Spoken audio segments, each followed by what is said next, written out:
శ్రీ కృష్ణావతారం విషవృక్ష నిర్మూలనం. గోకులమంతా ఒక్కసారిగా కదిలింది. అందరూ ప్రయాణ సన్నాహంలో మునిగిపోయారు. బరువులు బండ్లకెత్తారు. నేతులు పాలు గల కుండలను భద్రపరిచారు. సంచులలో ధాన్యము, బియ్యము మొదలైనవి పోసి కట్టారు.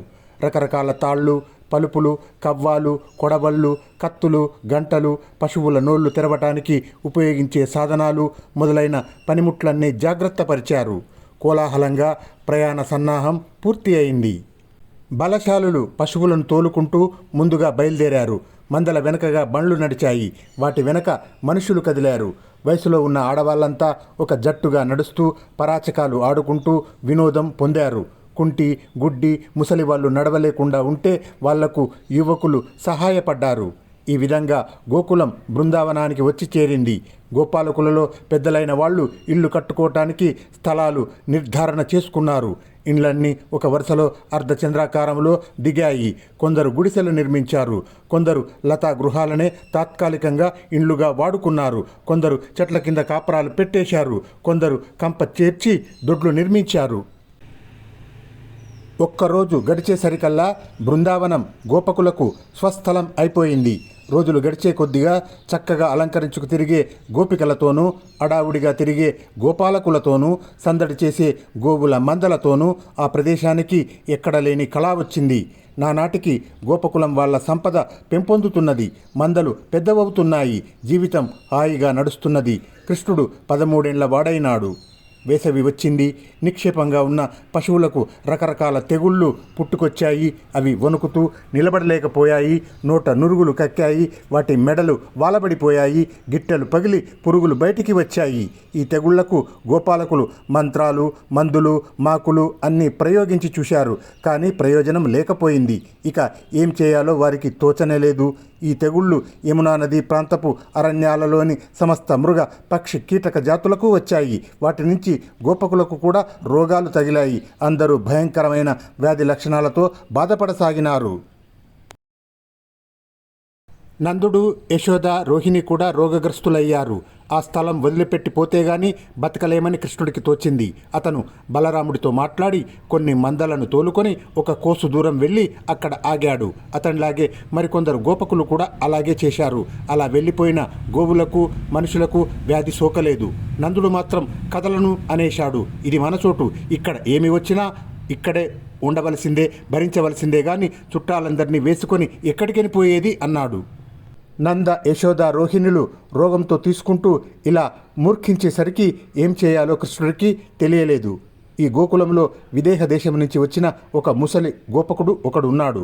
అతను గోప ప్రముఖులతో, చూడండి నాయన్లారా, మనం పశువులను ఆశ్రయించి బ్రతుకుతున్న వాళ్ళం. పశుపతి శివుడు. శివార్చన చేస్తే గాని మనకు ఈ కష్టాలు తీరవు. ఇలా దిగాలు పడి చూస్తూ కూర్చుంటే ఏమీ లాభం లేదు. తెలిసిన బ్రాహ్మణులను పిలిపించి శివార్చన జరిపించండి అన్నాడు. పెద్దవాడు చెప్పిన మాటపైన గురి ఉంచి గోపకులు సమర్థులైన బ్రాహ్మణులను పిలిపించి శివపూజకు అవసరమైన ఏర్పాట్లన్నీ చేశారు. ఈశ్వరుడికి వారం రోజుల పాటు పగలు రాత్రి అభిషేకము, అర్చన, నైవేద్యము జరిగాయి. 7 రోజులు నిర్విఘ్నంగా శివార్చన జరగగా 7వ నాటి మధ్యాహ్నం ఒక సద్బ్రాహ్మణుడికి పూనకం వచ్చింది. ఆ పూనకంలో ఆ బ్రాహ్మణుడు వెర్రిగా నవ్వుతూ భయంకరంగా నాట్యం చేస్తూ ఇలా అన్నాడు: నన్ను పరమశివుడు కైలాసం నుంచి పంపాడు. ఒరేయ్ శంఖకర్ణ, కాలింది తీరాన రోగాలతో తీసుకుంటున్న ప్రాణులకు మేలు చెయ్యి, వెళ్ళు అని నాతో అన్నాడు. మీరు చేసిన అర్చనకు శివుడు సంతోషించాడు. మీకందరికీ ఈ రోగాలు రావటానికి కారణం తెలుసా? ద్వాపర యుగాంతంలో రాక్షసులందరూ భూలోకాన్ని పీడించటానికి రకరకాల జన్మలు ఎత్తేటప్పుడు కాలకలి అనే రాక్షసుడు విరోచనుడి కొడుకు ఒక విషపు వెలగ చెట్టుగా యమునా నదికి దక్షిణ తీరాన మొలిచాడు. ఆ చెట్టు చుట్టూ ఆ రాక్షసుడి బంట్లు అందరూ విషవృక్షాలు, ముళ్ళ చెట్లుగా పుట్టారు.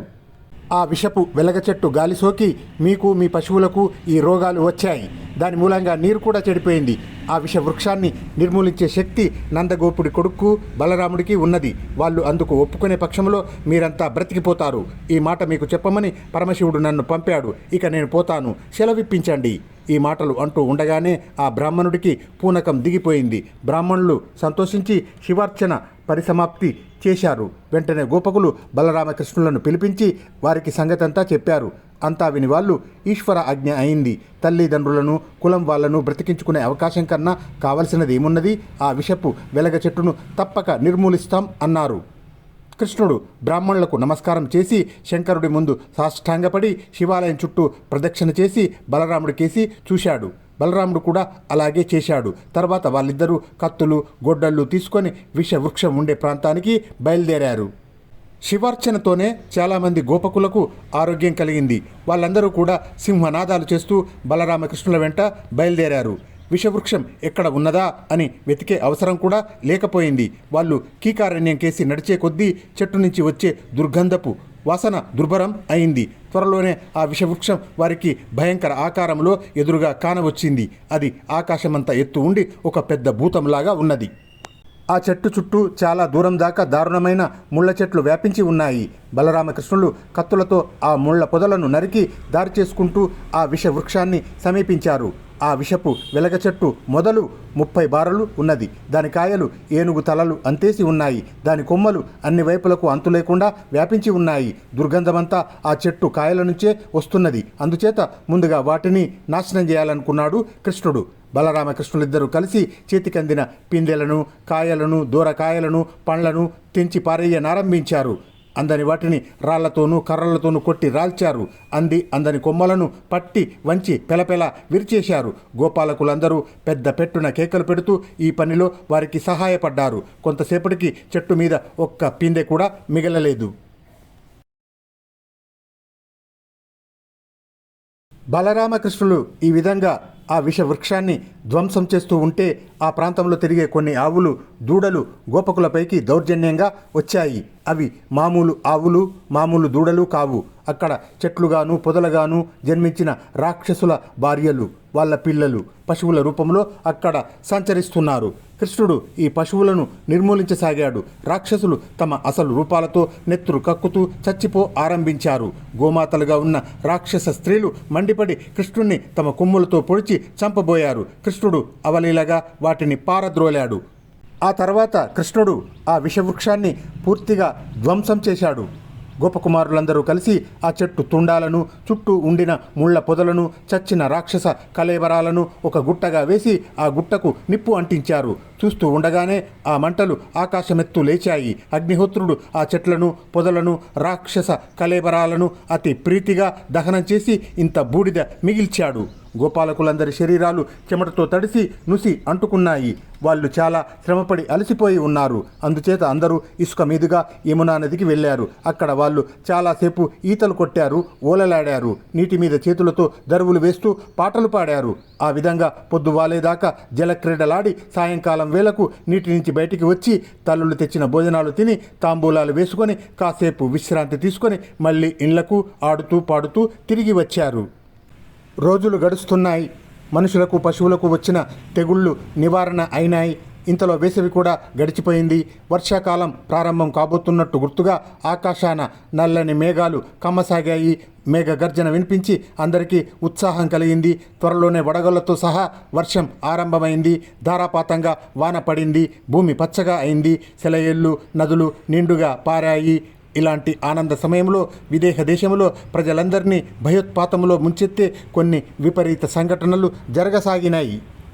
ఆ ప్రాంతాల నివసించే వారిలో కుంభకుడు అనేవాడు గొప్ప గోధనాలు కలిగినవాడు. అతడు దాతృత్వానికి ధర్మగుణానికి ఎంతో పేరు పొందినవాడు.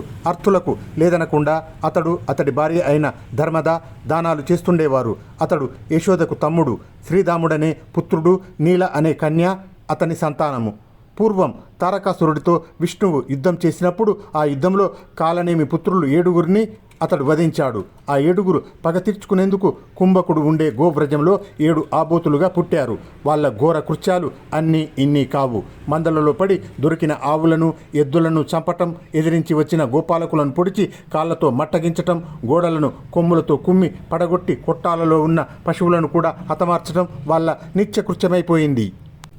కుంభకుడు ఆబోతులను పట్టుకొనటానికి ఎన్నో ప్రయత్నాలు చేశాడు. ఎందరెందరో యోధులు మల్లులు వెళ్ళి వాటిని హతమార్చబోయి తామే హతులయ్యారు. కొన్నాళ్లకు ఈ ఆబోతులు కుంభక వ్రజంలో ఇక తాము నాశనం చేసేందుకు ఏమీ మిగలక విదేహ రాజ్యంలోని గ్రామాల మీదికి వెళ్ళి పశువులను మనుషులను చంపసాగినాయి. ఈ ఘోరాలు భరించలేక ప్రజలందరూ మిథిలా నగర రాజు వద్దకు వెళ్ళి ఆయనతో, మహారాజా, కుంభకుడి గోవుల మందలో పుట్టిన 7 ఆబోతులు మా మందలను, పచ్చని పైరు పొలాలను సర్వనాశనం చేస్తున్నాయి. వాటిని చంపి మీరు మమ్మల్ని కాపాడకపోతే మేమంతా మరో రాజ్యం వలసపోక తప్పదు అని విన్నవించుకున్నారు.